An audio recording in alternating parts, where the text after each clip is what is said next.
Capítulo 6. Da integridade. Quando e de que maneira se deve manter a palavra? De O Príncipe. Qualquer pessoa entende o quanto é louvável um príncipe manter sua palavra e viver com integridade sem astúcia. A experiência, no entanto, nos mostra que existiram príncipes e governantes que fizeram grandes obras, mas que davam uma importância mínima ao cumprimento de suas promessas. Usando da astúcia, transformaram a mente das pessoas e, com isso, superaram, enfim, aquelas que se mantiveram íntegras e leais. A primeira coisa que o príncipe precisa saber é que há duas formas de luta. Uma pelas leis, outra pela força. A primeira é a mais apropriada aos seres humanos, a segunda, aos animais. Contudo, como a primeira muitas vezes não é suficiente, em inúmeras circunstâncias, o príncipe terá de recorrer à segunda. Em função disso, é fundamental que ele saiba empregar de maneira conveniente tanto o método do homem quanto o do animal. Isso não deveria ser desconhecido, pois foi ensinado veladamente aos príncipes por autores da antiguidade que descreveram como Aquiles e outros heróis eternos foram entregues ao centauro Quiron, meio homem e meio animal, para serem criados e dele receberem educação em sua disciplina. Ter um preceptor meio homem e meio animal só pode significar que um príncipe, para ter a virtude e a grandeza de um herói, deve aprender a fazer uso tanto da natureza do homem quanto da natureza do animal. Uma sem a outra é a origem do desequilíbrio e da instabilidade. Portanto, sendo obrigado a utilizar da natureza do animal, o príncipe deve adotar as qualidades da raposa e do leão. O leão tem força, mas lhe falta esperteza. Seu poder assusta a todos, mas ele não consegue defender-se das armadilhas. A raposa é esperta, mas não tem força. Ela tem facilidade de se livrar das armadilhas, mas não consegue defender-se dos lobos. Dessa forma, é preciso ter a natureza da raposa para descobrir e defender-se das armadilhas e a do leão para amedrontar e defender-se dos lobos. 2. Aqueles que apenas adotam a natureza do leão, isto é, a força e a retidão, não entendem o risco que correm e dificilmente chegarão a se consagrar no poder. Para obter êxito na busca pelo poder, embora necessite força, você não pode ser previsível como o leão. Isso o tornaria presa fácil dos inimigos. Você deve ser também astuto como a raposa. Desse modo, um príncipe sábio não pode nem deve guardar a palavra empenhada quando isso for contra seus interesses ou quando os motivos que o forçaram a fazer a promessa deixarem de existir. Se todas as pessoas fossem boas, tal preceito seria mau e não se sustentaria por falta de legitimidade. Mas, considerando que os indivíduos costumam ser falsos e não guardariam suas promessas com o príncipe, ele também não está obrigado a cumprir as promessas que fez a eles. Além disso, nunca faltaram desculpas aos governantes para justificar e dissimular a quebra de uma promessa. Sobre isso, eu poderia dar incontáveis exemplos, todos demonstrando convenções e promessas que se tornaram nulas e sem efeito pela infidelidade dos que a fizeram. E dentre eles, se deu melhor aquele que melhor soube adotar as qualidades da raposa. Contudo, é necessário saber disfarçar muito bem essa natureza, tornando-se excelente simulador e dissimulador. Essas atitudes funcionam perfeitamente porque as pessoas se distraem com coisas tão simples e se ocupam tanto com as necessidades diárias que aquele que estiver disposto a enganar encontrará sempre a quem enganar e, não raras vezes, logo em seguida, encontrará também o perdão ou o esquecimento daquele a quem enganou. 3. Em relação ao que afirmei acima, há um exemplo do meu tempo que não gostaria de deixar passar. O Papa Alexandre VI. Não conheci ninguém que tivesse maior habilidade em prometer coisas que simplesmente não cumpria, mesmo que o fizesse com juramentos firmes e solenes. Alexandre VI não fez outra coisa, nem pensou em fazer a não ser enganar os outros, uma vez que encontrou sempre um número suficiente de vítimas e oportunidades para agir dessa forma. Seus enganos sempre saíram a contento porque ele conhecia muito bem a deficiência da natureza humana descrita acima e tirava o máximo proveito dela. Ao retratar o caráter de um príncipe, haveria que se dizer que é indispensável que ele cultive somente virtudes como caridade, fidelidade, humanidade, integridade e religiosidade. Entretanto, no mundo real do qual tratamos aqui, o príncipe não precisa possuir todas essas qualidades. Basta que aparente possuí-las. E indo ainda mais longe, até me atreveria a afirmar que se possuísse todas essas qualidades e as usasse o tempo todo, elas sem dúvida lhe seriam prejudiciais, ao passo que aparentar tê-las lhe seria extremamente benéfico. É preciso, de um lado, parecer efetivamente piedoso, fiel, humanitário, íntegro e religioso. E de outro, ter o ânimo de agir de maneira oposta quando as circunstâncias demandarem que assim o seja. 4. Pode-se concluir disso tudo, portanto, que um príncipe, sobretudo em início de carreira, não pode seguir todas as coisas a que são obrigados os homens tidos como bons, mas que, ao contrário, para conservar o poder, ele é muitas vezes obrigado a agir contra princípios como a caridade, a fé, a humanidade e a religião. Por isso é necessário que ele tenha uma mente disposta a voltar-se para os rumos a que os ventos e as mudanças da sorte o impilam. E como já deixei dito antes, não evitar ou se afastar do bem quando é possível praticá-lo. Porém, não hesitar em entrar para o mal se a isso for forçado. O príncipe deve, contudo, ter extremo cuidado para falar apenas coisas que revelem claramente as virtudes antes apontadas: piedade, fidelidade, humanidade, integridade e religião, para que ele aparente tê-las. E entre todas essas qualidades, eu diria que não há nenhuma que seja mais necessária do que a religião. É que as pessoas, em geral, julgam muito mais pelo que veem do que pelo que percebem. E todos podem ver e ouvir, porém poucos são capazes de perceber para além das aparências. Veem o que você aparenta ser, mas poucos sabem o que você realmente é. E quando se trata de um príncipe, esses poucos não possuem força suficiente para influenciar e mudar a opinião da maioria formada pelo cidadão comum. 5. Encerro esse tema dizendo que as atitudes das pessoas, sobretudo dos príncipes, são julgadas pelos resultados que produzem, podendo estes serem bons ou ruins. Por essa razão, um príncipe deve sempre procurar vencer e conservar suas conquistas. Os meios empregados para alcançar esses objetivos serão sempre julgados honrosos e louvados pelos vulgos que compõem a maioria, e que se deixam levar facilmente pela aparência e pelos resultados alcançados, e o mundo é formado pelo vulgo. Sendo assim, não haverá lugar para a opinião da minoria se o vulgo tiver uma base segura onde se apoiar, mesmo que essa base seja feita de aparências. Por isso, é preciso, como já disse, que toda pessoa compreenda essas coisas e entenda como elas funcionam de fato, e assim possa precaver-se de cair, ela própria, num universo de ilusões e aparências similar ao do vulgo. Maquiavel, capítulo 18. De que maneiras devem os príncipes guardar a fé na palavra empenhada? Análise.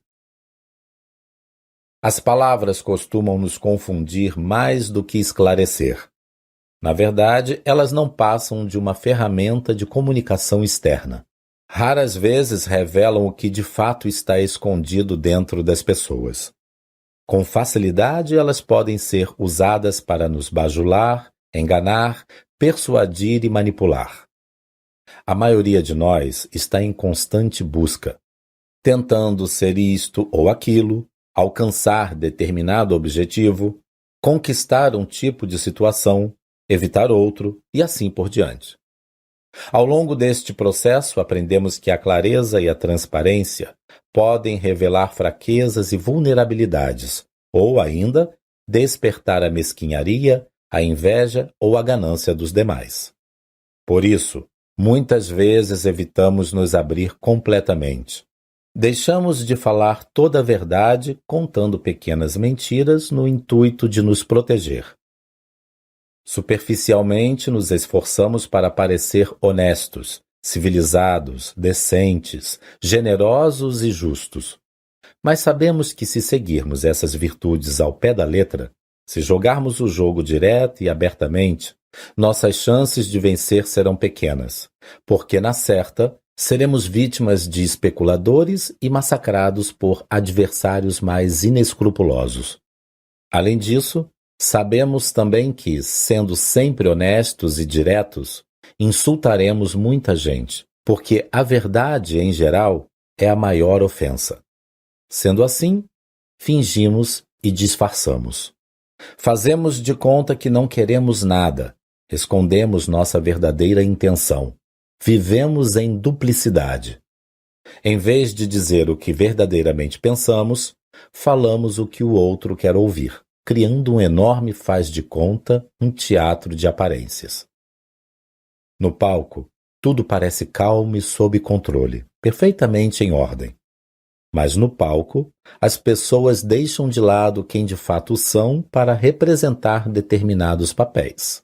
É quando as cortinas se fecham que as emoções negativas emergem. Na escuridão dos bastidores é onde os dramas são armados e a ganância, a inveja, o ódio e o desejo de domínio e manipulação reinam quase absolutas. Pare e pense sobre isso por um momento. Se analisar suas relações por todos os ângulos possíveis, verá que esse é um processo contínuo, interminável.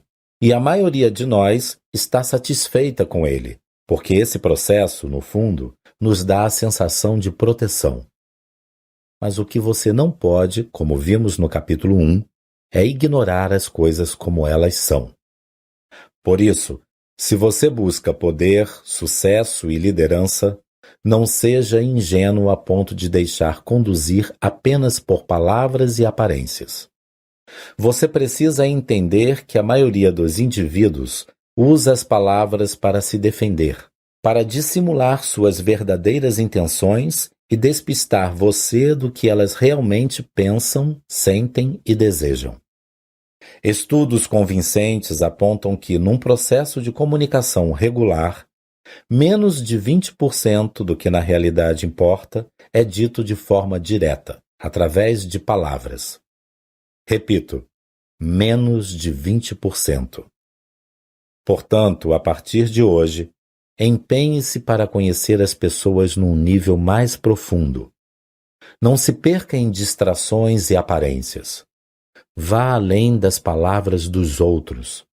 Descubra o que os motiva, qual o interesse oculto por trás do que dizem. E como já vimos, nunca deduza superficialmente que eles possuem os mesmos valores e princípios que você, ou que zelam pelas mesmas coisas que você. Porque quase sempre eles não pensam e não acreditam naquilo que você pensa e acredita. É por esse motivo que a habilidade de compreender o que motiva as pessoas é a principal chave da liderança eficaz, do poder e do sucesso. Como disse no começo deste livro, se você sabe o que o outro busca, o que ele quer e precisa, a necessidade que existe por detrás de suas ambições, lágrimas, ansiedades, seus desejos e medos, você pode se oferecer para suprir essa necessidade. E isso lhe dará um poder incrível. O problema é que poucos têm a capacidade de entender as necessidades alheias. Na maioria das vezes, apenas ouvimos aquilo que queremos ouvir. Nossa mente está confinada a um canal pequeno e estreito, no qual ela projeta nossos próprios desejos através do que ouvimos. Temos uma ideia em nossa cabeça e adequamos tudo a essa ideia. Por isso, somos tão fracos na arte de seduzir, incentivar e motivar os outros. Desse modo, se posso lhe sugerir algo, saia um pouco da sua cabeça.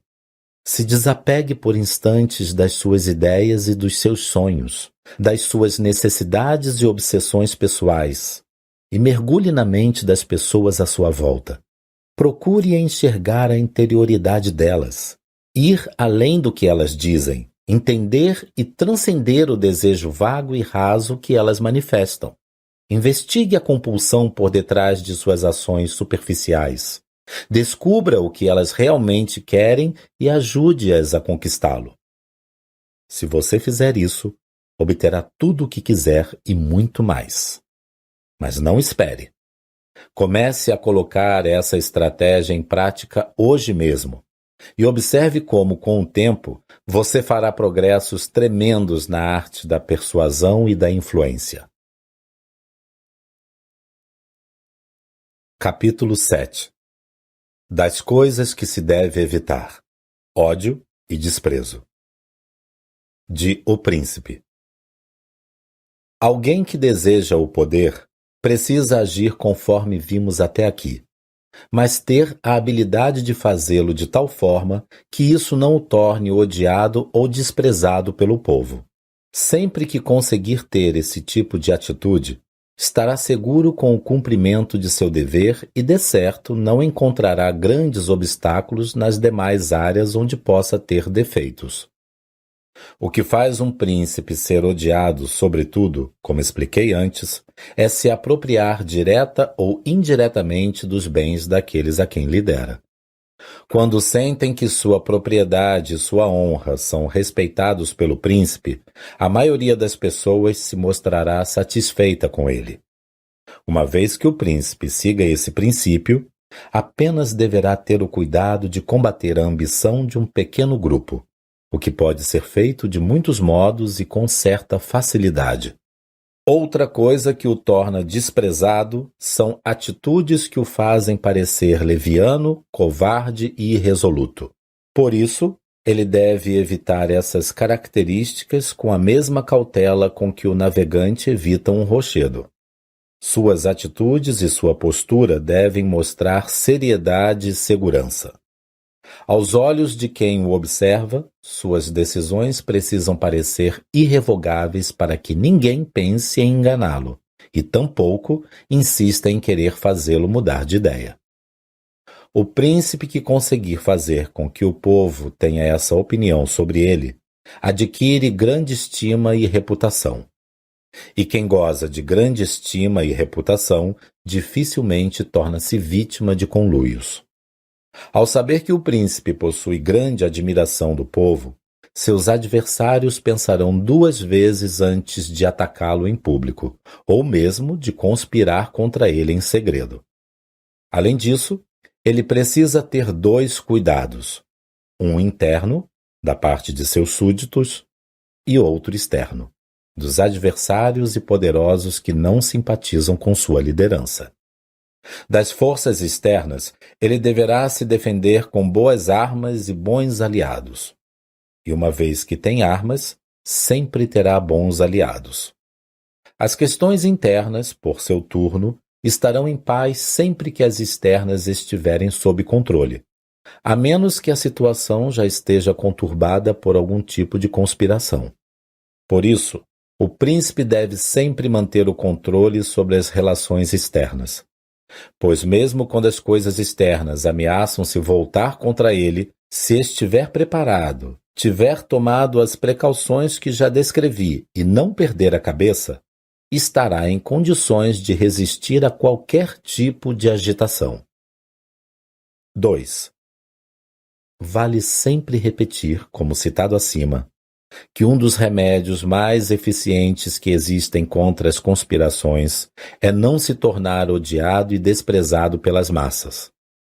A razão disso é que quem lidera uma conspiração pensa sempre que ao remover o príncipe do posto estará satisfazendo os desejos do povo, e que por isso terá seu apoio.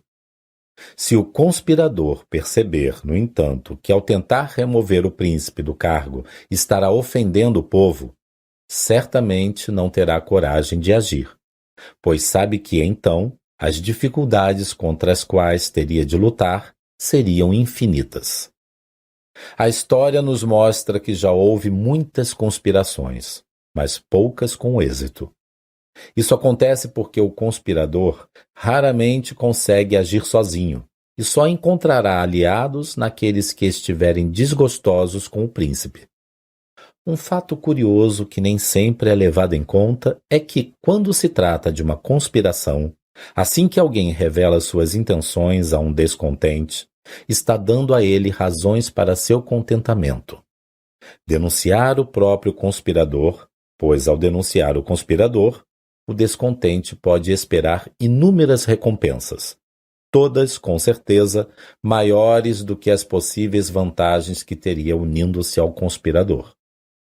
Ao denunciar o conspirador, o descontente pode ter certeza de certos benefícios e vantagens. Ao fazer parte da conspiração, entretanto, não terá certeza alguma, apenas dúvidas, ameaças e perigos. Em resumo, do lado do conspirador, não há muita coisa além do medo, da inveja e da suspeita de castigo que aterroriza qualquer um. Já do lado de quem detém o poder, entre outras vantagens, há o próprio poder, os cargos e a defesa dos amigos e aliados que o resguardam. Levando todas essas questões em consideração, fica claro que apenas amigos inquestionáveis do conspirador, e esse tipo de amigo é muito raro, ou inimigos implacáveis do príncipe se conservarão fiéis à conspiração. É preciso levar em conta ainda que o conspirador, além de temer os riscos antes e durante o golpe, também precisa temer a sequência de eventos que sucedem o golpe. E mesmo que obtenha êxito durante o golpe, se ele tiver o povo como inimigo após isso, não poderá esperar por nenhum tipo de refúgio ou triunfo duradouro. 3. Eu poderia citar aqui diversos exemplos sobre esse tema, mas creio que um só é o suficiente. Em junho de 1445, Aníbal Bentivoglio, então príncipe de Bolonha, foi assassinado por uma conspiração arquitetada por membros da família Ganeschi. Revoltado com o assassinato de Aníbal, o povo de Bolonha rebelou-se contra os conspiradores, matando toda a família Ganeschi. Com a morte de Aníbal, o único herdeiro que restou na família Bentivoglio foi Giovanni, seu filho. Giovanni, no entanto, ainda era uma criança de colo. Em respeito e pela admiração que tinham por Aníbal, o povo quis a todo custo manter seus herdeiros no poder. Assim, descobriu-se que a 80 quilômetros de Bolonha, em Florença, existia um jovem, filho de um ferreiro que pertencia à família Bentivoglio. Os bolonheses foram buscá-lo e lhe deram o governo da cidade. Ele a governou até que Giovanni alcançasse idade suficiente para assumir o poder. Com esse exemplo, quero reforçar a ideia de que, sendo benquisto e respeitado pelo povo, um príncipe não deve se importar muito com possíveis conspirações. Entretanto, se o povo é seu inimigo e o odeia, deve temer a tudo e a todos o tempo inteiro. Quando o objetivo é manter-se no poder, príncipes e governantes que são sábios e cautelosos têm enorme cuidado com duas coisas. Primeiro, em não provocar a insatisfação e o desespero dos grandes e poderosos. Segundo, em satisfazer e contentar o povo. Essas são inquestionavelmente duas das questões mais importantes que eles devem manter em mente. Para obter a simpatia dos poderosos e a admiração do povo, alguns lançam mão de uma importante artimanha. Sempre que há necessidade de impor um castigo ou uma pena, ou de fazer um anúncio que vá de encontro aos interesses do povo, o príncipe escala outra pessoa para fazê-lo. Porém, quando se deve anunciar que agrada ao povo e os aliados, o próprio príncipe assume a responsabilidade de fazê-lo. Com isso, quando lembrarem seu nome, ele estará associado na memória somente a atitudes que originam sentimentos de afeto. Seguindo essas sugestões, dificilmente um príncipe será odiado ou desprezado pelo povo, tampouco pelos grandes e poderosos. Maquiavel, capítulo 19. De como se deve evitar ser desprezado e odiado. Análise. Muitos poderiam pensar que ser presidente da República seria um enorme orgulho para a família e que ela faria qualquer coisa para proteger o membro ilustre. Se você é um dos que acreditam nisso, afaste esse pensamento de sua mente. Nossas maiores ameaças, descontentamentos e traições não vêm de pessoas estranhas, mas de familiares, amigos e colegas. Pense em quem foi o pivô das denúncias que fizeram Fernando Collor de Mello renunciar à presidência em 1992. Foi algum estranho? O caso Collor não é uma exceção. Os livros de história e até mesmo a Bíblia estão cheios de relatos de membros de famílias conspirando abertamente entre si. Pense em José, que por ter sido o escolhido de Deus, foi amarrado, atirado num poço e depois vendido como escravo por seus irmãos. Todos nós conhecemos histórias assim, envolvendo traições e brigas entre familiares, conhecidos e amigos. Qual é o problema? Muitas vezes, nós nos preocupamos demais em parecer perfeitos e impecáveis e tentamos ao máximo omitir nossos defeitos, achando que assim seremos benquistos e admirados. Nada pode estar mais errado. Quando agimos assim, ignoramos completamente o risco que corremos ao tentar parecer perfeitos demais. Dar a impressão de não ter falhas ou fraquezas é perigoso porque desperta inveja, e a inveja, como já vimos, cria inimigos silenciosos que complicam tremendamente nossas vidas. Por isso, é melhor colocar-se sempre no mesmo nível daqueles à sua volta, confessando problemas, dificuldades ou mesmo defeitos, para evitar que eles contaminem sua vida com inveja, ódio e mesquinharias. Se você possui alguma intenção de se destacar na vida, precisa saber lidar com seus problemas e com os seus adversários.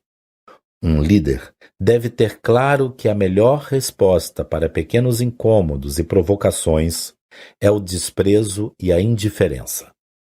Ele jamais deve deixar transparecer que uma provocação, fofoca ou comentário inapropriado o afetou.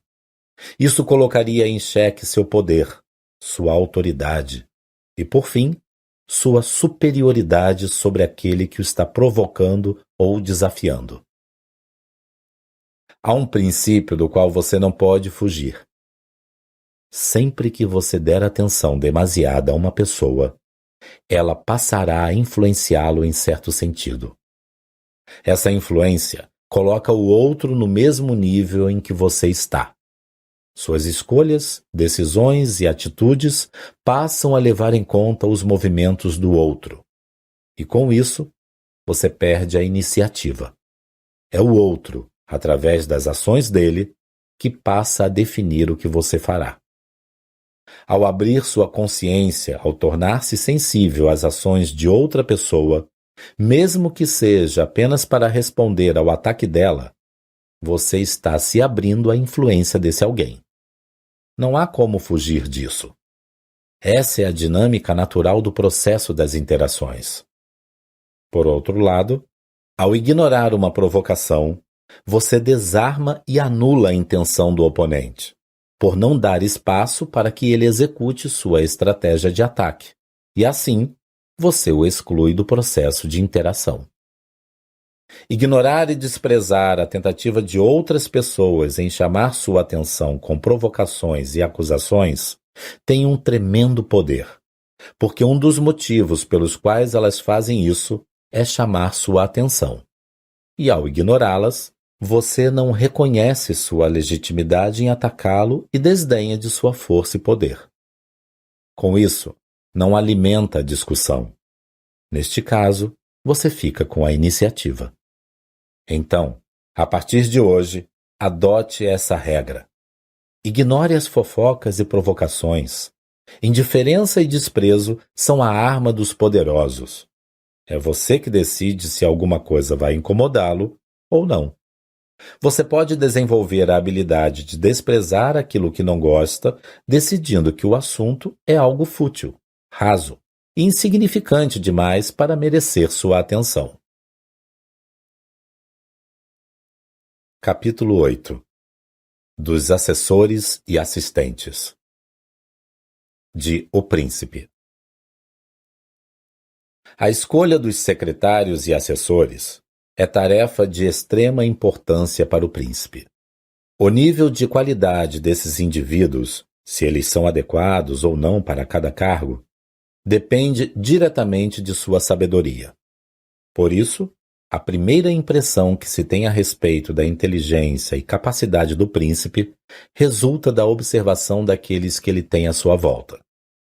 Quando os membros da equipe que o assessora são competentes e fiéis, pode-se dizer que o príncipe é sábio, pois soube reconhecer a qualidade nos membros que escolheu para assessorá-lo e mantê-los fiéis a si.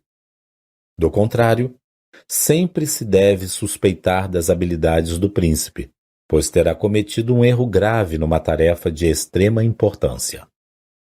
No meu tempo, por exemplo, ninguém que conhecesse Antônio da Venafro e soubesse que ele era ministro de Pandolfo Petrucci, senhor de Siena, deixaria de supor que Petrucci deveria ser um homem de muito valor pelo fato de ter escolhido um ministro como Venafro. Há, em verdade, 3 tipos de intelecto. Aquele que é capaz de entender as coisas por si mesmo, aquele que é capaz de entender as coisas que os outros lhe dizem, e um terceiro, que não entende as coisas por si mesmo e tampouco é capaz de entender o que os outros lhe dizem. Considerando-se essas 3 classes de intelecto, pode-se concluir que a primeira é excelente, a segunda muito boa e a terceira inútil. No caso de Pandolfo, estavam todos de acordo que se ele não estava no primeiro caso, enquadrava-se sem dúvida no segundo. Por essa razão, compreender isso e saber escolher pessoas que complementam as qualidades e deficiências do príncipe é talvez seu papel mais importante. 2. Um príncipe que tem a capacidade de reconhecer o bem e o mal que alguém diga ou faça, ainda que não tenha iniciativa própria, sabe diferenciar as boas e as más obras realizadas, e assim pode encorajar as primeiras e corrigir as segundas. Quando pelo menos essa capacidade estiver evidente no líder, os membros de sua equipe dificilmente terão a ousadia de tentar enganá-lo, e por isso tenderão a conservar-se leais. Há um modo que ajuda a reconhecer a lealdade do assessor e que raramente falha. Basta observar seu comportamento. Quando se perceber que ele pensa mais em si mesmo do que no príncipe, e com suas ações procura sempre tirar proveito pessoal, pode-se ter certeza de que não é bom nem leal, e neste caso, nunca se poderá confiar nele. A pessoa que tem em suas mãos os negócios de alguém superior a si, quando trata desses negócios, não deve pensar em si próprio, mas apenas no superior a quem assessora. Da mesma forma, Não deve se ocupar com coisas aleatórias que não estejam diretamente ligadas aos interesses do seu superior. Por outro lado, o príncipe que quiser manter os membros da sua equipe prestativos e leais deve, por sua vez, constantemente pensar no bem-estar deles. Entre outras coisas, deve honrá-los, torná-los prósperos, trazê-los para seus círculos de relações e sobrecarregá-los de honrarias e cargos. O príncipe precisa agir de tal forma para que o assessor não seja capaz de se manter sem ele. Deve agir de tal maneira que as muitas honrarias não o façam desejar outras, para que as muitas riquezas evitem que deseje riquezas ainda maiores, e para que os laços de amizade não o façam temer conspirações e mudanças que possam prejudicá-lo. Quando os assessores e o príncipe agem dessa forma, podem contar com confiança mútua, e o resultado dessa aliança, por consequência, será uma liderança bem-sucedida. Sendo de outra forma, o fim, com certeza, será desastroso para todos, tanto para os membros da equipe quanto para aquele que os comanda. Maquiavel, capítulo 23. Dos ministros dos príncipes. Análise. Você pode achar péssimo o que direi a seguir, mas se pensar um pouco sobre isso, verá que é assim que o mundo funciona. Líderes inovadores, em geral, sempre são o resultado de equipes de pessoas trabalhando em colaboração, onde apenas um, o líder, fica com o crédito. Um exemplo clássico disso é Steve Jobs, considerado por muitos o Leonardo da Vinci moderno por seu tremendo poder de inovação.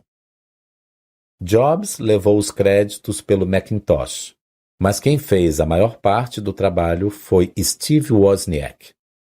Jobs também é festejado como o criador da Pixar, mas quem realmente fez o trabalho, que resultou no sucesso da produtora, foram Edwin Catmull e John Lasseter. A ideia do iPod, outro sucesso atribuído a Jobs, veio de Tony Fadell, e Jonathan Ive foi o grande responsável pelo desenvolvimento do iPhone e do iPad. Os créditos, no entanto, ficaram todos para Jobs. Portanto, se quiser obter poder e prestígio, siga a regra geral de todos os grandes líderes. Nunca faça o que outro puder fazer tão bem ou melhor do que você. Leve isso ao pé da letra e, com o tempo, você fará progressos tremendos. A pessoa que deseja realizar tudo sozinha não obterá grandes progressos. Mas você também não pode progredir cercado de gente incompetente, despreparada e com uma mentalidade falida. Por isso, encontre gente com o talento, a criatividade e a sabedoria necessários para ajudar a elevá-lo ao topo. Seja esperto. Primeiro, procure e identifique as grandes tendências e oportunidades. Depois, contrate os melhores profissionais do mercado para fazerem o trabalho por você. E, por fim, use-os em favor de sua causa e assuma, legalmente, o crédito pelo trabalho deles. O auxílio dessas pessoas, além de lhe economizar tempo e energia, fará com que você pareça um gênio em inovação, conhecimento, eficiência e eficácia. Siga o exemplo dos Steve Jobs do mundo. Nesse processo, tome algumas precauções. Evite o risco de ficar à sombra de quem está abaixo de você. Sempre tenha em mente que a autoria por um trabalho ou criação, seja uma ideia, obra ou invenção, é tão importante como a própria criação. Portanto, por mais injusto que isso possa parecer, e eu odeio ter que dizer isso, mas essa é a regra, mantenha para si os créditos pelas ideias e criações que estão sob sua tutela. Uma vez que sua ideia ou produto estiver pronto, apresente-o ao público num evento exclusivo e estratégico no qual você será a estrela. Reconheça a ajuda da equipe, edifique-a, elogie-a, mas deixe subentendido de forma muito clara que o gênio é você, e não aqueles que fizeram o trabalho. Coloque sua imagem à frente da imagem deles. Faça com que o talento, a criatividade e a sabedoria deles pareçam seus. Deixe claro que eles são membros importantes da orquestra, mas você é o maestro. Esteja atento e vigilante. Mantenha tudo sob seu controle. Não permita que ninguém fale publicamente da sua nova invenção antes de você. Compreenda. Assim como você está se apropriando do trabalho dos outros, haverá outros querendo se apropriar do seu. Nunca permita isso, a menos que você esteja numa situação inferior ou caso não se importe em viver na obscuridade. Cerque-se de gente corajosa, criativa e confiante, com todas as habilidades que lhe faltam, pessoas que criam ideias e as colocam em prática, que geram riqueza e poder para você e para si mesmas. Mas tenha sempre o cuidado de estar no controle de tudo. A regra é esta: assuma legalmente o crédito do trabalho do que estão abaixo de você e dê o crédito do seu trabalho aos que estão acima de você. A menos que seu superior seja um trouxa que não se importe em perder o posto para você. Capítulo 9. De como escapar dos bajuladores. De O Príncipe. Não posso omitir-me de um ponto importante, do qual pode ser difícil evitar erros graves, sobretudo quando o príncipe não souber escolher com sabedoria. Refiro-me aos bajuladores, uma praga presente em todos os níveis de relacionamentos, mas principalmente nos que envolvem o poder. A única preocupação dessas pessoas é agradar. Por isso, escondem o que na verdade pensam e sentem e dizem apenas aquilo que soa doce e suave aos ouvidos daqueles em cujas graças pretendem cair. O problema é que as pessoas se comprazem tanto nas coisas que dizem respeito a elas próprias e se deixam enganar tão facilmente sobre si que é difícil querer se libertar da bajulação. Além disso, mesmo quando se quer evitá-la, corre-se o sério risco de cair em desconsideração, pois não há outro modo de alguém se livrar da bajulação senão deixando claro a todos que não se ofende com a verdade. Entretanto, quando alguém se sente no direito de dizer para aquele que está no poder tudo o que pensa, ele dificilmente conseguirá impor respeito. O príncipe que age com sabedoria deve, portanto, portar-se de outra maneira. Escolher um grupo de pessoas igualmente sábias e formar um time de conselheiros.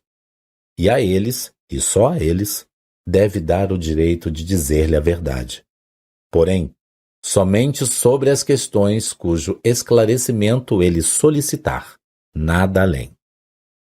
O príncipe deve consultar esses conselheiros a respeito de tudo, e suas análises devem ser ouvidas com atenção, para deliberar depois como julgar melhor sobre os conselhos do grupo.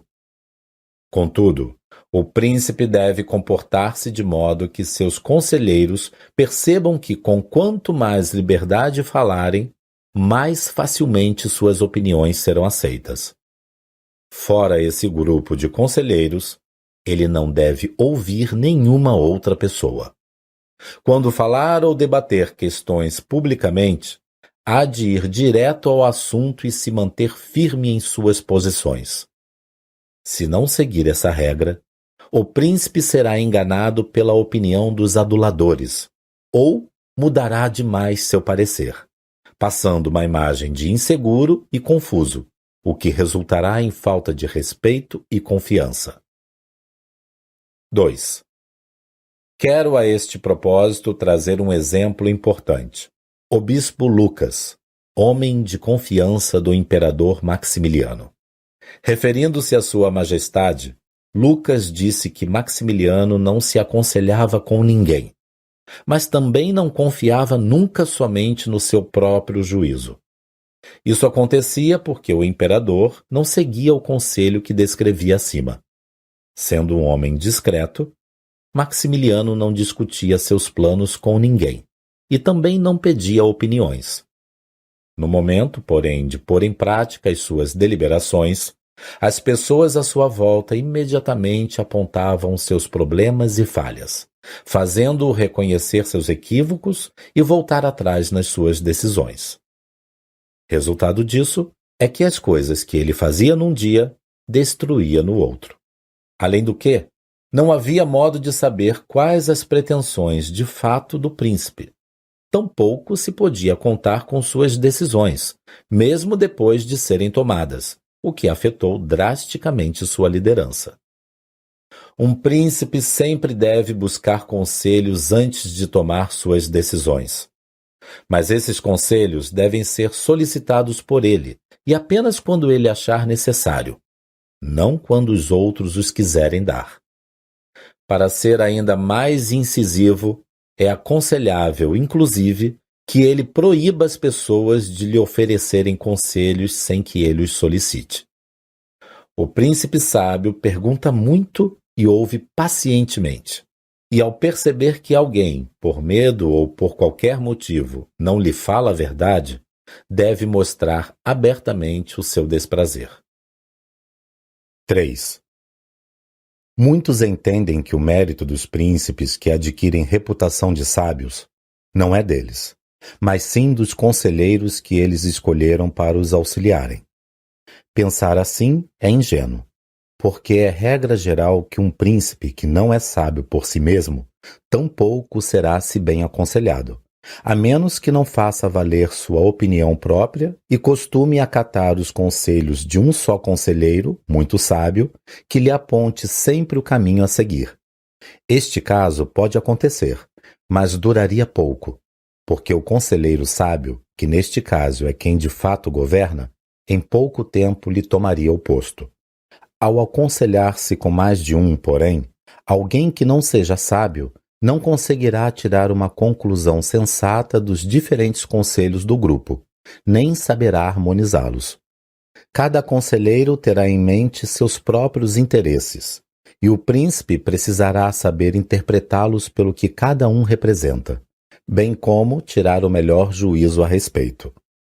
Ele deve entender também que os conselheiros são inclinados por sua natureza a agir dessa maneira, pois as pessoas serão sempre más para o outro, a não ser que a necessidade ou os interesses as forcem a ser boas. E disso, tudo conclui-se que a sabedoria do príncipe não vem dos bons conselhos, mas pelo contrário, os bons conselhos vêm sempre da sabedoria do príncipe. Maquiavel, capítulo 23, de como se evitam os aduladores. Análise. A bajulação não é um problema exclusivo dos poderosos. Ela é extremamente comum entre todos os indivíduos. Os ambientes sociais, mesmo os mais vulgares, estão infestados de pessoas famintas à caça de outras, que elas consideram maiores, mais corajosas, mais felizes, mais ricas, mais bonitas, e que estejam acima da vulgaridade em que elas se sentem imersas, para poder sugá-las. Se você quer se tornar alguém notável, evite a todo custo ser um desses bajuladores indesejados, que infectam os meios sociais onde reinam vestígios de poder e prestígio. E se você ocupa um lugar de destaque e quer se libertar dessa praga, siga estes 2 passos. Aumente a importância de sua presença tornando-se menos acessível. Evite estar disponível e acessível a qualquer um ou durante tempo demais. É importante que você tenha uma presença forte. Isso atrairá a atenção e o poder. Mas tenha cuidado para não se expor demais. Faça retiradas estratégicas de cenário, pois elas aumentam seu poder e sua glória.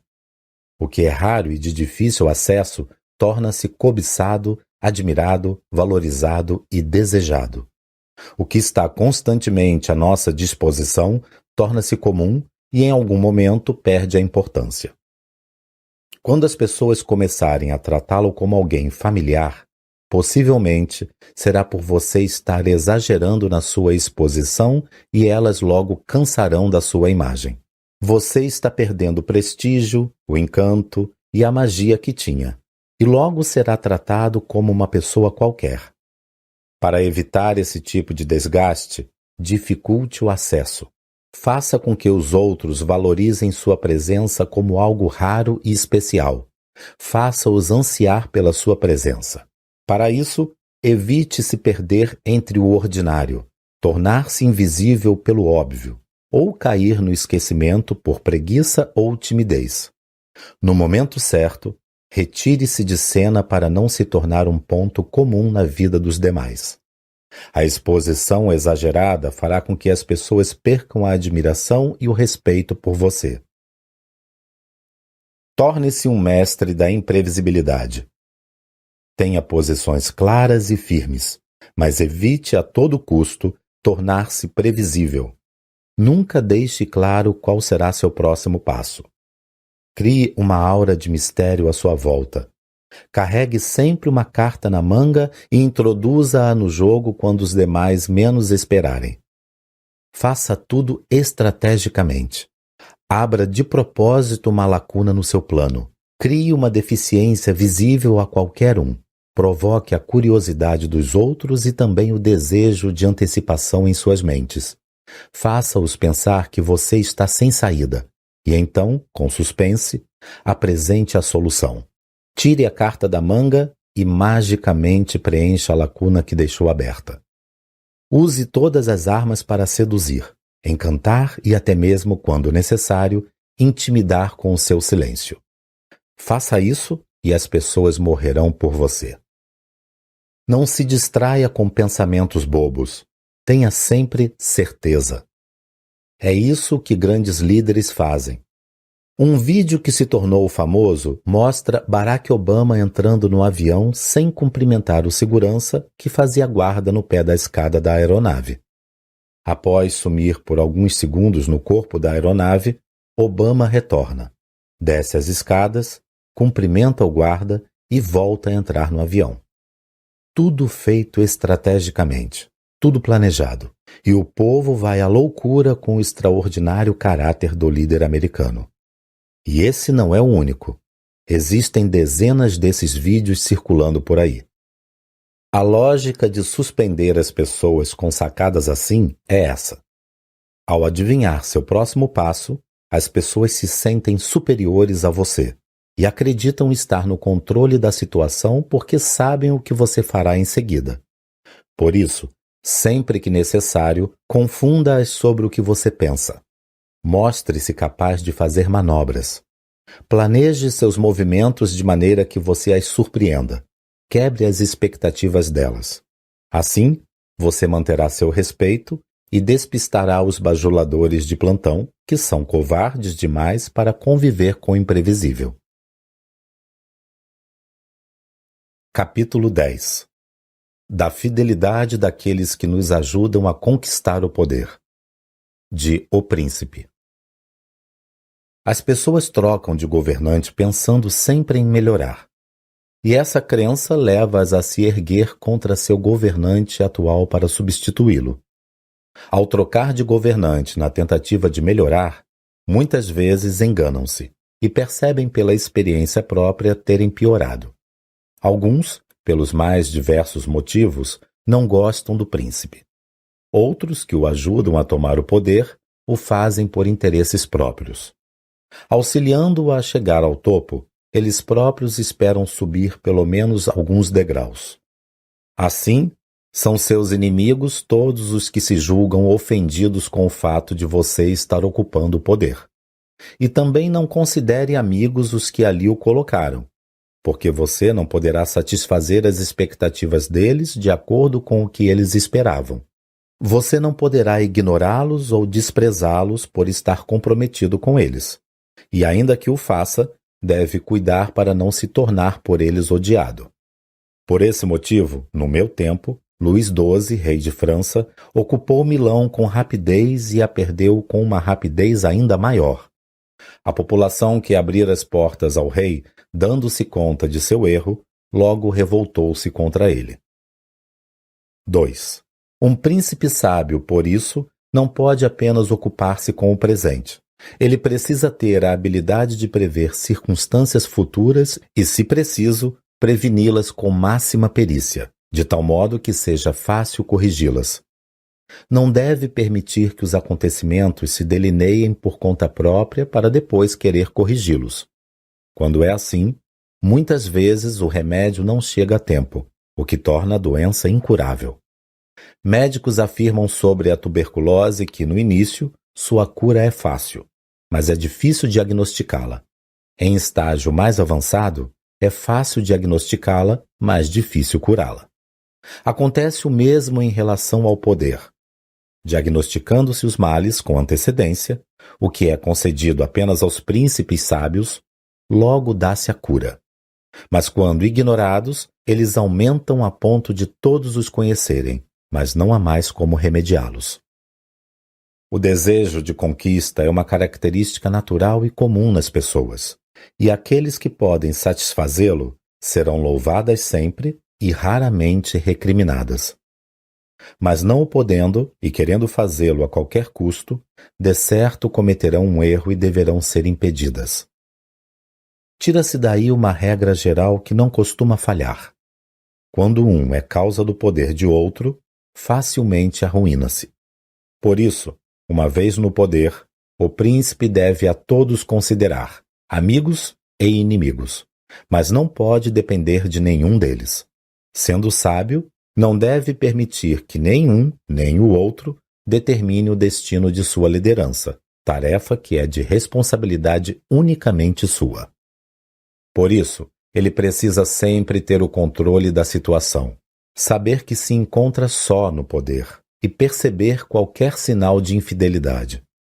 Ele deve saber quando pode confiar no tempo para resolver os problemas, como fazem os sábios. Mas também deve saber quando precisa impor-se para, com sua própria virtude e prudência, antecipar-se aos fatos e, assim, transmudar o mal em bem. Maquiavel, capítulo 3. Dos principados mistos. Análise. Há uma conversa boba por aí de que você deve dizer seus planos publicamente para comprometer-se com eles. Pessoas com poder raramente revelam seus verdadeiros planos, interesses e muito menos suas estratégias. Elas sabem que isso chamaria a atenção de invejosos e da concorrência, e que isso em nada as ajudaria. A estratégia que esses indivíduos usam para conquistar seus territórios é outra.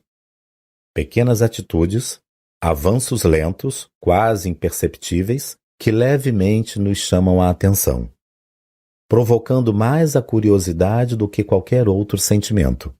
E quando menos percebemos, eles não só invadiram o território que cobiçavam, como já se ocuparam plenamente dele. Se quiser descobrir os planos de alguém assim, fique alerta para pequenos sinais, movimentos discretos, perguntas fora de contexto, insinuações bem elaboradas, histórias que não se encaixam. Antes de se convencer de que você descobriu a intenção verdadeira dessa pessoa, por mais convincente que as coisas pareçam, investigue. Faça muitas perguntas cruzadas. Tente trazer outras pessoas para a conversa. Depois, vá atrás delas para checar as informações. Todo o esforço vale a pena, pois pode lhe fazer economizar um tremendo tempo, dinheiro e ressentimento no futuro. Por outro lado, se você deseja conquistar o poder, o primeiro passo sempre é ter uma visão clara do que realmente quer conquistar. Em seguida, mapeie o território. Divida-o em pequenas áreas que devem ser conquistadas uma a uma. Controle-se. Não tenha pressa. Avance com discrição e sem fazer alarde. Transforme o tempo em seu aliado. Se você se precipitar, os outros notarão sua ambição e, na certa, começarão a sabotá-lo. Mas se agir discretamente, quando eles se derem conta, você já estará muito acima de seu poder de fogo. E, em vez de tentar derrubá-lo, lhe devotarão respeito e admiração. Lembre-se de que somos seres naturalmente impacientes. Temos dificuldade em esperar, Queremos nossos desejos satisfeitos o mais rápido possível.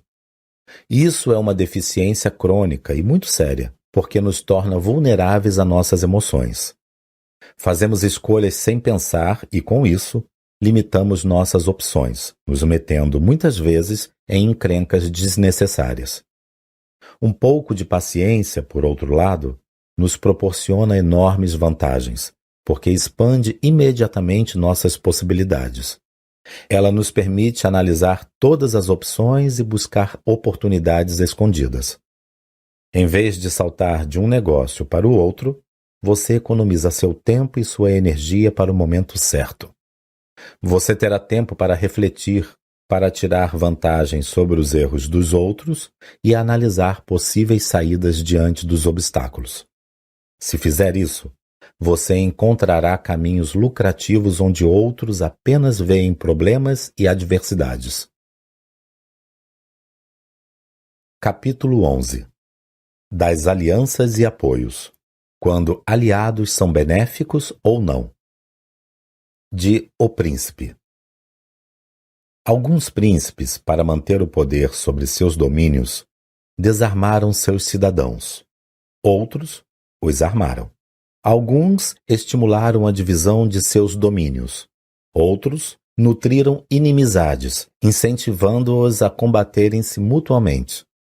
Outros ainda buscaram o apoio daqueles que antes eram seus inimigos. Alguns edificaram fortalezas para se proteger. Outros as derrubaram, destruindo-as. E, embora essas ações todas não possam ser julgadas em definitivo, a menos que se examinem as particularidades do contexto em que elas aconteceram, falarei daqui de um modo abrangente, sobre os diferentes tipos de segurança e da ordem das alianças que criam essa segurança. Para começar, devo dizer que nunca conheci um príncipe novo que tenha desarmado os seus cidadãos. Pelo contrário, sempre que os encontrou desarmados, armou-os. A vantagem em armá-los está no fato de que essas armas tornam-se suas, e aqueles que lhe pareciam suspeitos se tornarão fiéis. Aqueles que já o eram, conservam-se, e de meros cidadãos se transformam em seus seguidores. E como não se pode armar a sociedade toda, uma vez que você beneficia aqueles a quem arma, pode agir de um modo mais seguro com os demais. A diferença de tratamento com os primeiros os obriga a serem gratos a você, e os outros o desculpam, julgando que aqueles que estão expostos a perigos maiores e ligados a você, por efeito dessas obrigações, merecem uma recompensa maior. Por outro lado, desarmando-os, você já começa por ofendê-los, mostrando que desconfia deles, seja porque você é covarde, seja porque é falso ou ainda por achá-los irresponsáveis a ponto de não permitir que tenham em mãos algo perigoso. Qualquer uma dessas opiniões criará ódio contra você. E como não pode ficar indefeso, terá que recorrer a forças mercenárias. Mesmo sendo útil, um aliado mercenário não tem poder ou interesse suficiente para defendê-lo dos inimigos poderosos, nem tampouco do desejo de vingança daqueles que o querem longe do poder. Porém, quando se tem conhecimento de forças armadas que estão contra o poder, faz-se necessário desarmar essas forças. Ou, pelo menos, com o tempo, dar-lhes privilégios que as tornem apáticas e amolecidas, para depois desarmá-las. Afinal, é muito prudente que todas as armas estejam com suas próprias forças. Não há dúvida de que os príncipes tornam-se grandes, superando dificuldades e as oposições que lhes são feitas. Por isso, quando se faz necessário elevar sua reputação diante de seus aliados ou adversários, é uma atitude inteligente, muitas vezes, criar um inimigo mais frágil e depois enfrentá-lo a fim de que se tenha a oportunidade de vencê-lo, e assim subir ainda mais, valendo-se daquela escada que o próprio inimigo lhe estende. 2. Muitos príncipes, sobretudo aqueles que recém conquistaram esse título, encontram mais lealdade e apoio naqueles que no início do seu governo lhes eram suspeitos, do que naqueles que nessa época lhes haviam demonstrado absoluta confiança e jurado apoio integral.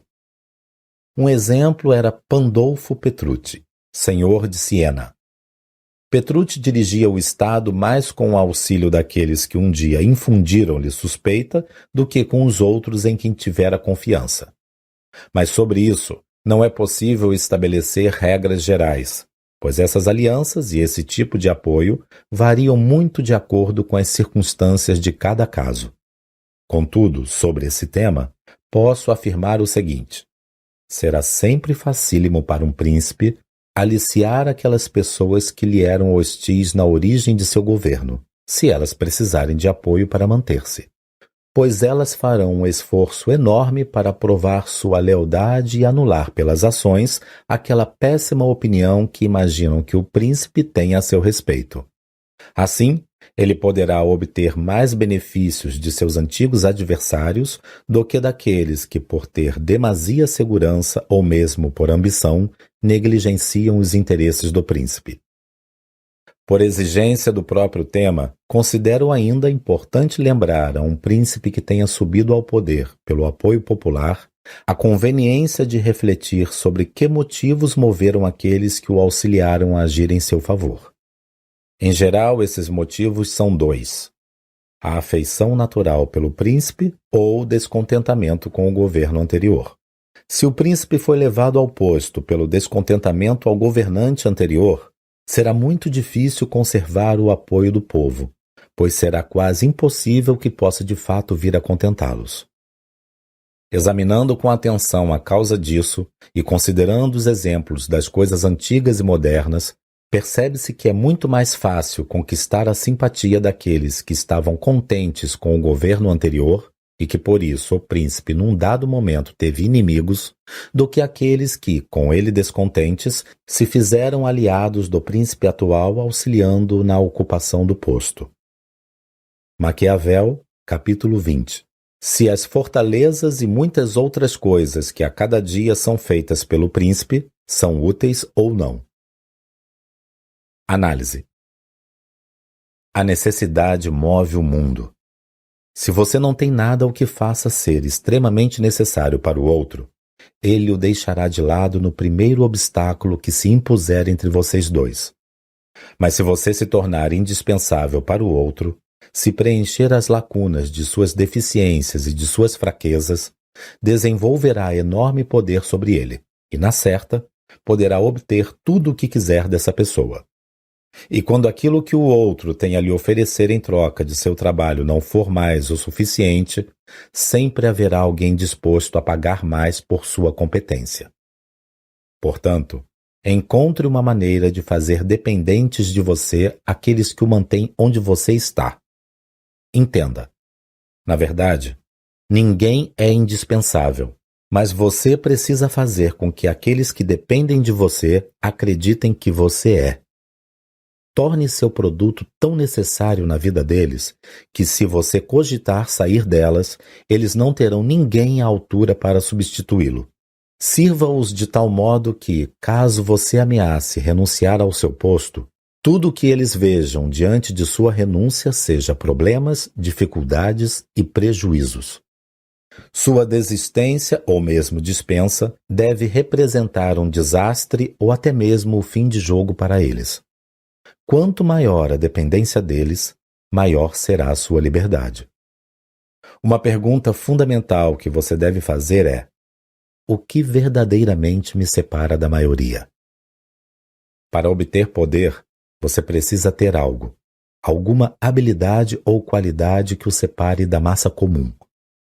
Algo em que você seja tão incrível que, uma vez dispensado por um líder, sempre encontrará uma fila de outros líderes à sua espera.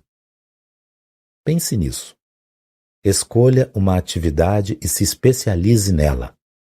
Torne-se o único capaz de fazer aquilo que você faz, de fornecer aquilo que você fornece e de dar aquilo que você dá da forma como faz. Seja singular. Devolva em si mesmo um talento ou nível de criatividade difícil de substituir. Não espere que aqueles que dependem de você gostem ou admirem ou até mesmo lhe devam gratidão. Seja frio no seu trabalho. Lembre-se, como vimos antes, que nesse tipo de relação, sentimentos de afeto e amizade não são muito importantes, porque eles facilmente serão abandonados por interesses mais palpáveis. É muito mais relevante fazer com que as pessoas tenham respeito por você e não queiram nem mesmo cogitar perdê-lo por causa dos riscos que isso representaria para elas.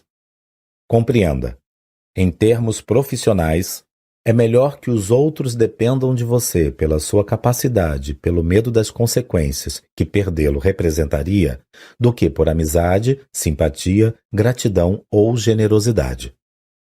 Tenha sempre em mente as grandes vantagens que existem em tornar-se indispensável dentro de uma empresa ou corporação. Uma vez que você consiga estabelecer uma relação na qual você se torne imprescindível aos olhos de seus superiores, mesmo estando num nível inferior, será você quem estará no controle. As rédeas do comando estarão em suas mãos, e com sutileza e astúcia, você conseguirá do seu superior tudo o que desejar. Na realidade, você se tornará a pessoa poderosa que age na sombra, por trás do líder, aquele que realmente define as regras do jogo.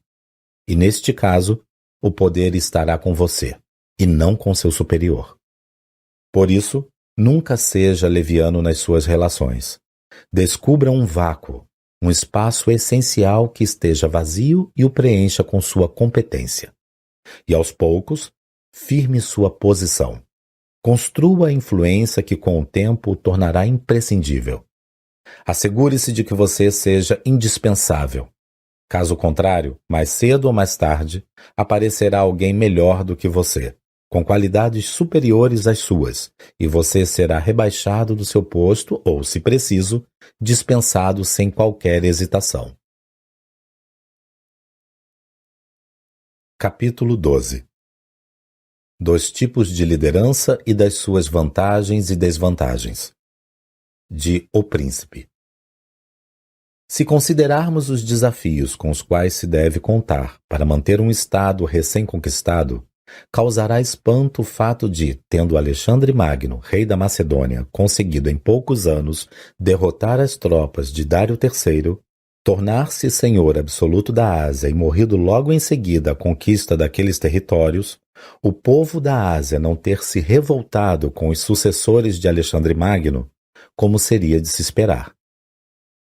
Os sucessores de Alexandre, contudo, mantiveram-se senhores da Ásia, e para isso não encontraram outros desafios senão os que surgiram entre eles mesmos, frutos de sua própria ambição. Como isso se explica? Responderei dizendo que existem dois tipos de governo. Ou o de um governante auxiliado por assessores que são apenas servos submissos que agem somente por graça e concessão de seu senhor, ou através de um governante cercado de líderes que não por submissão, mas por herança ou por tradição, assumem essa posição. No último caso, tais líderes têm liberdade e autonomia para tomar suas próprias decisões. A liberdade e autonomia exercida pelos assessores do príncipe não são fruto do favor dele, mas da tradição, virtude e do poder pessoal próprio de cada um dos assessores. E eles desempenham responsabilidades e mantêm seus próprios assessores, que os reconhecem como príncipes e dedicam-lhes afeto e admiração verdadeira e natural. 2. Desses dois modos de governar temos os exemplos do governo turco e do Reino da França. O governo turco é exercido por um governante centralizador, que, tendo dividido o seu reino em subdivisões, tem assessores submissos aos quais manipula, mudando-os e deslocando-os como bem entende. O rei da França, ao contrário, é assessorado por um grupo de lideranças menores, cujo domínio se prende à tradição e que são reconhecidas e respeitadas em seus postos. Todos os membros do reinado têm poder independente, e não pode o rei privá-los desse poder sem correr ele próprio sérios riscos. Ao analisar esses dois modelos de governo, alguém poderia presumir que o turco é o mais seguro. Contudo, uma vez que se conseguisse derrotá-lo e conquistá-lo, seria muito fácil manter-se no poder. A razão da dificuldade em conquistá-lo está no fato de todos os assessores serem submissos ao príncipe e de estarem no cargo por favores dele. Por terem satisfeitos os seus interesses próprios, fica mais difícil corrompê-los. E mesmo quando se corrompem, pouca vantagem se obtém deles, visto que não possuem poder pessoal e tampouco contam com o apoio do povo. Conclui-se disso que quem se pusesse em marcha contra a Turquia deveria preocupar-se com o fato de encontrá-la unida. Ser-lhe-ia, então, mais conveniente confiar nas forças próprias do que nas desordens internas do governo ou mesmo na fragilidade do príncipe. Mas, assim que vencida e desbaratada a luta, de maneira a não ser-lhe possível refazer os exércitos, não seria preciso ter grandes preocupações, senão com a deposição do príncipe. Uma vez deposto, não haveria mais a quem temer, pois os demais assessores não têm o respeito, a estima ou o domínio sobre o povo para se recompor.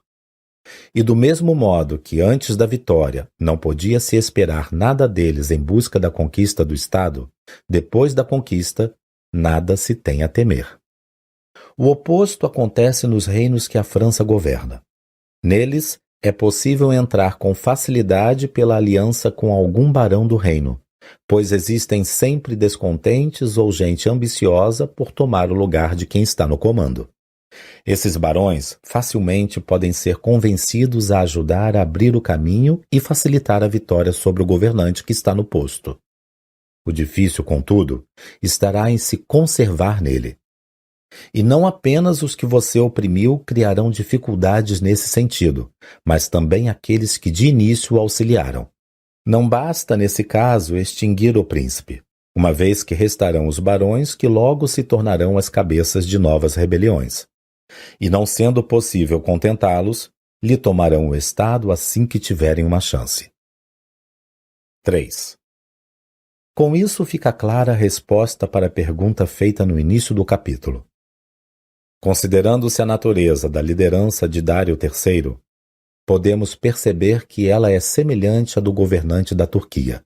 Se Alexandre precisou de muito esforço para desbaratar os exércitos de Dário III, após derrotá-lo não teve dificuldades em manter o Estado, conforme o que disse anteriormente. Mesmo após a morte de Alexandre, tivessem os sucessores se mantido unidos, poderiam ter desfrutado ociosos daquele reino por muitos anos. Afinal, não houve aí outras disputas senão aquelas que eles mesmos provocaram entre si. Consideradas, portanto, essas coisas todas, não há mistério na facilidade com que Alexandre consolidou sua vitória na Ásia. Tampouco é difícil compreender as dificuldades que outros tiveram em conservar os reinos conquistados, como sucedeu a Pirro, que conquistou com muito esforço a Sicília, apenas para perdê-la por pouco tempo depois. Essas conquistas e suas consequências são contingências originadas, como vimos, não do mérito do vencedor, mas nas diferenças dos povos conquistados. Maquiavel, capítulo 4. Por que razão o reino de Dário, ocupado por Alexandre, não se rebelou contra seus sucessores? Análise. Na sociedade altamente competitiva e em constante mudança em que vivemos, há duas características essenciais que devem estar presentes nas qualidades daqueles que buscam o poder e a liderança: velocidade e capacidade de adaptação. Sobre elas, muito se comenta, mas ambas são cada vez mais raras. A razão disso é um tanto complexa, mas perfeitamente compreensível. Por um lado, existe um excesso de informação à nossa disposição, o que impede o desenvolvimento de interpretações rápidas e decisões acertadas. Por outro, as equipes profissionais estão cada vez maiores, e com tanta informação disponível, as pessoas cada vez mais têm a ilusão de que são independentes, donas de conhecimento e também de si, o que dificulta seu gerenciamento e atrapalha sua capacidade de adaptação. Por isso, A maioria das empresas e corporações está contaminada com gente despreparada, emocionalmente fraca, que não possui a habilidade de procurar opções diante dos obstáculos, que não sabe persistir inteligentemente pelo tempo necessário, que desiste diante das adversidades apenas dizendo que não dá. Caro ouvinte, se ainda puder, se você tiver a chance, liberte-se desse tipo de profissional. Eles são um atraso na vida de qualquer empresa ou corporação. A tendência natural da maior parte dos líderes ou gerentes é tentar controlar a equipe, liderar e coordenar cada ação. Livre-se dessa tendência, porque ela tornará o processo lento demais. Lembre-se, a essência do poder é manter-se no controle, ditar as regras, ter a liberdade da iniciativa e fazer com que os demais respondam às suas decisões mantendo-os sempre na defensiva. Mas um líder, por mais inteligente e poderoso que seja, é um ser humano como qualquer outro. Portanto, não possui o dom da onipresença. Desse modo, como nosso tempo, energia e recursos são limitados. Você deve encontrar maneiras de aplicá-los efetivamente. Cansaço, ansiedade e frustração podem roubar sua paciência e conduzi-lo a tomar decisões impulsivas e prejudiciais. Mesmo assim, muitos têm o ímpeto de fazer tudo sozinhos. É mais fácil e mais simples. Farei do meu jeito, e assim sei que ficará contento. É importante, porém, saber que não existe essa coisa de criar poder ou liderança sozinho. Poder e liderança são frutos de relacionamentos. Você até pode ter ideias brilhantes e estratégias milagrosas, mas se não tiver bons relacionamentos, se não souber delegar e se não souber trabalhar com os outros, encontrará sérios problemas. As pessoas têm seus próprios interesses. Se você for muito controlador e autoritário, elas irão se rebelar e sabotá-lo em silêncio. Se você for muito liberal, elas irão defender seus próprios interesses e você perderá o controle. Por isso, encontre um meio termo. Tente agir de forma que elas não se sintam controladas por você, mas influenciadas. Então, se você quer ser um grande empreendedor, um profissional brilhante ou um líder que cative as pessoas, treine-se para expressar sua liderança de forma inspiradora, colocando o foco da sua atenção no time, não apenas no gerente que comanda o time. Minha sugestão é que você crie times menores. Eles são mais rápidos, mais criativos e se adaptam com maior facilidade, além de serem mais fáceis de monitorar e motivar. Divida sua equipe em times menores e independentes, que possam tomar suas próprias decisões. Ninguém é feliz sendo dominado. Assim, faça-os se sentirem com autonomia. Dê-lhes uma missão para cumprir e deixe-os agir por conta própria, enquanto você acompanha e monitora os resultados. Se fizer isso, se souber delegar e monitorar com tranquilidade, sem tensão, terá muito mais controle do que o líder que seguir um estilo centralizador. E tenha em mente que ter poder nada mais é do que estar no controle. Liderar equipes é uma arte refinada. Existem aqueles que, não importa o que você fizer, não se renderão ao seu estilo. Surgirão divergentes e dissidentes que deverão ser isolados. Você precisa separá-los do rebanho e lidar com eles individualmente.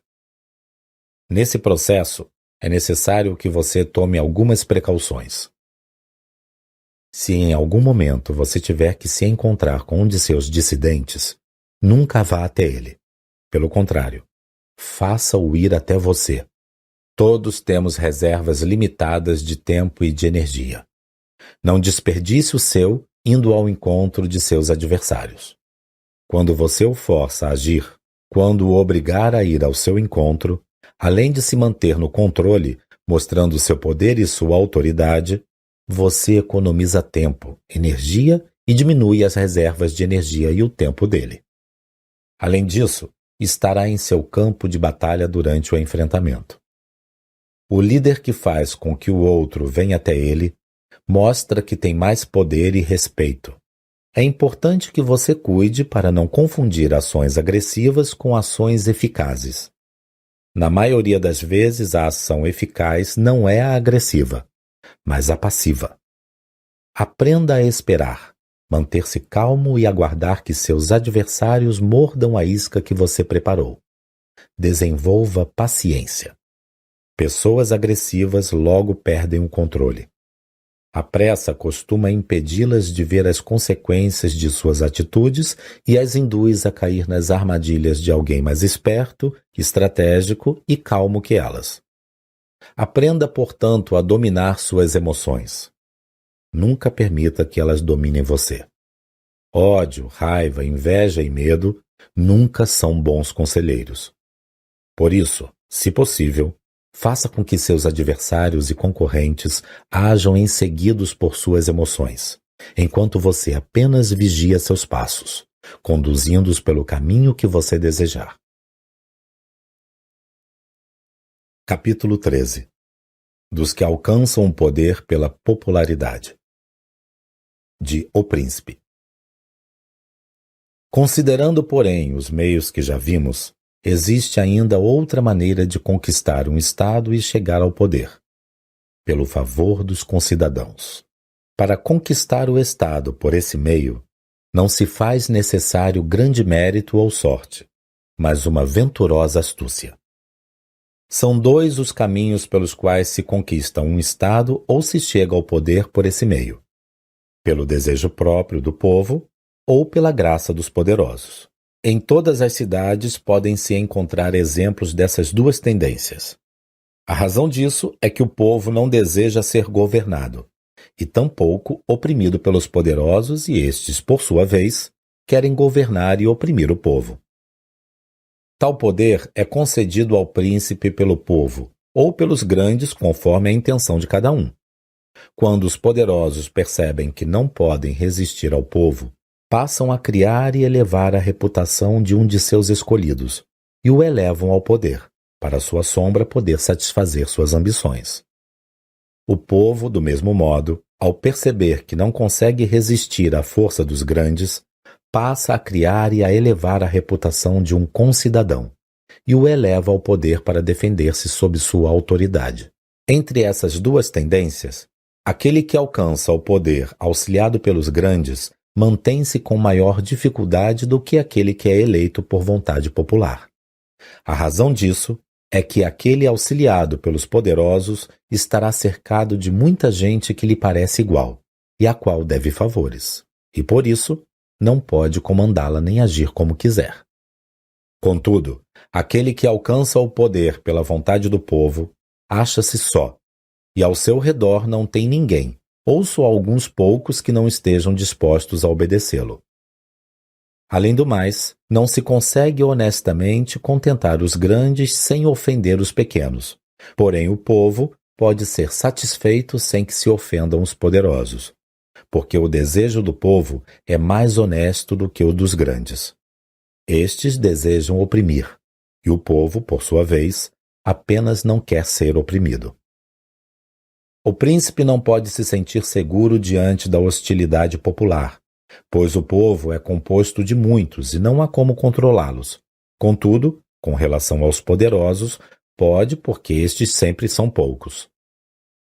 A pior coisa que um príncipe pode esperar do povo hostil é que ele o abandone.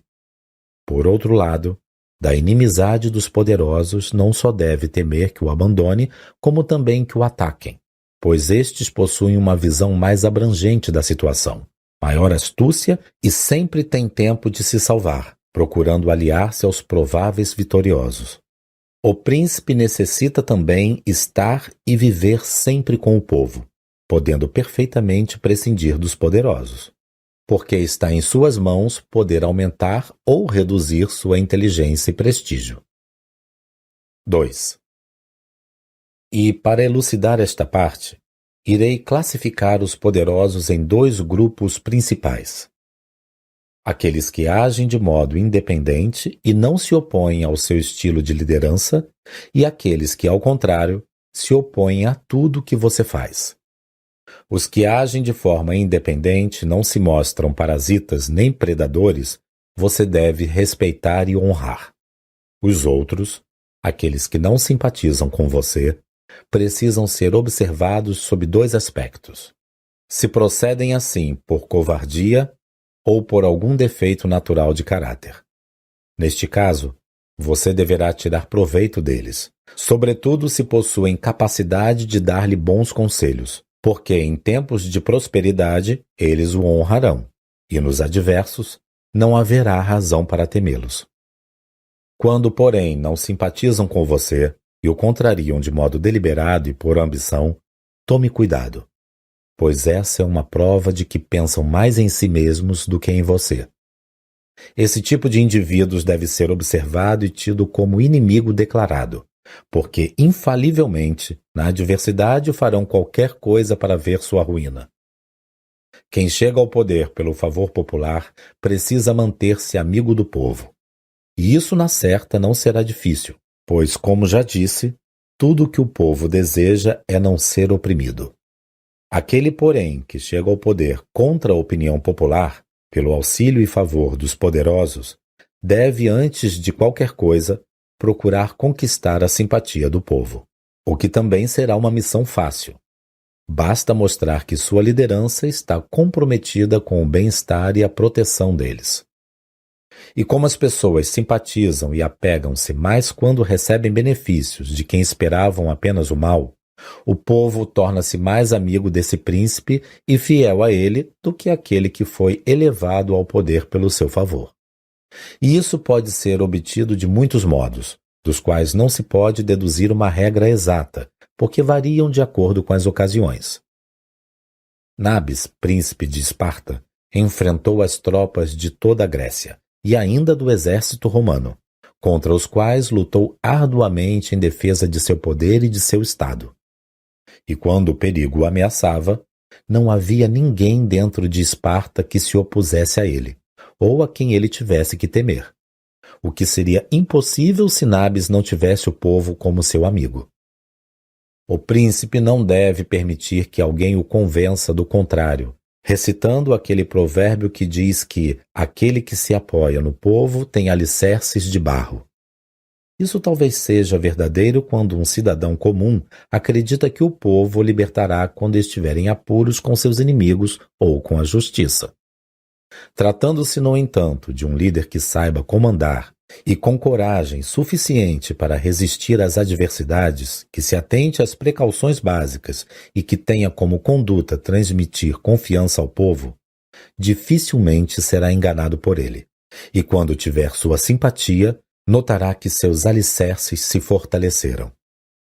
Um príncipe prudente deve, portanto, tornar-se sempre necessário aos seus súditos e fazer com que eles tenham necessidade do Estado. Quando conseguir isso, o povo continuará lhe sendo fiel. Maquiavel, capítulo 9. Do Principado Civil. Análise. Quando você acredita em si, quando está convencido de que pode fazer coisas que criarão um impacto positivo na sociedade ou mesmo na sua vida pessoal, essa convicção, de certa maneira, se manifestará claramente em suas palavras, ações e atitudes, e irão contagiar todos à sua volta, porque eles pensarão que você tem razões para acreditar em si. Ao ver que os outros acreditam em você, sua autoconfiança cresce ainda mais e se solidifica. A partir desse momento, cada vez mais, você desenvolve esse reforço interior de que não há limites para aquilo que você pode conseguir. Esse sentimento irradia poder e autoridade. As portas começam a se abrir. Limites e barreiras desaparecem e o caminho para suas conquistas surge à sua frente. Grandes líderes e empreendedores ao longo da história passaram por esse processo. Eles se convenceram de seu poder e autoridade, que aos poucos tornaram-se reais em suas vidas. Se você busca aumentar seu poder e prestígio, se pretende se tornar um líder influente, mesmo que ainda não possua grande poder, passe a agir como se o tivesse. Logo você será tratado como se já possuísse tremendo poder. Compreenda, Uma pessoa não pode ser tratada como um grande se agir como alguém comum. Então, comece por separar sua imagem da imagem de uma pessoa comum. Faça isso agindo de forma diferente, demonstrando a distância que existe entre um e outro. Lógico, mostrar essa distância não significa agir com arrogância, mas com segurança, decisão e dignidade. Use as 4 estratégias a seguir para impor uma imagem de poder e autoridade. Seja digno. Dignidade é uma atitude da qual você nunca deve abrir mão, sobretudo nos momentos de maior adversidade. Para manter sua dignidade, comporte-se sempre como se nada pudesse afetá-lo, e como se sempre tivesse à mão todas as ferramentas e todo o tempo do mundo para reagir ao problema. Seja ousado. Sempre haja com ousadia. Coloque seu valor nas nuvens e jamais estremeça diante de nenhuma insegurança. O mundo é dos atrevidos e ousados. Fique atento, porém, com os invejosos. Quando se posicionar com ousadia diante da vida, surgirão todos os tipos de sentimentos à sua volta, principalmente inveja, ciúme e ressentimento.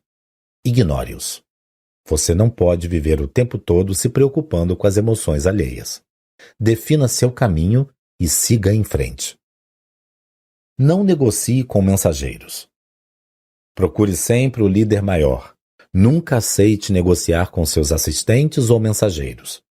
Se aceitar dialogar com o mensageiro, estará se colocando no nível dele e não do líder maior.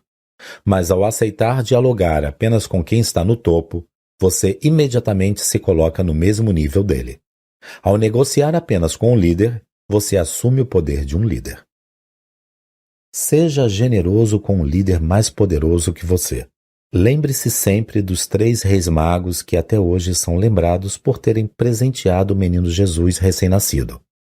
Quando for se reunir com o líder, use a generosidade como arma. Tire proveito da regra da reciprocidade. Presenteie-o. De preferência, dê-lhe algo discreto, mas valioso. Ao presentear o líder, você se coloca acima dele e o força a ser cortês e generoso com você. E isso é meio caminho em qualquer negociação. Por fim, lembre-se sempre de que não são os outros ou as circunstâncias que definem seu preço no mercado, mas você mesmo. Peça pouco e será isso que você receberá. Desse modo, defina o valor que você quer ter. Em seguida, envie ao mundo o sinal apropriado do valor que você definiu. Logo verá que mesmo aqueles que não acreditavam em você mudarão seu ponto de vista e passarão a respeitá-lo pela sua autoconfiança, firmeza e ousadia. Saiba, no entanto, que firmeza e ousadia não devem ser confundidas com indiferença e arrogância.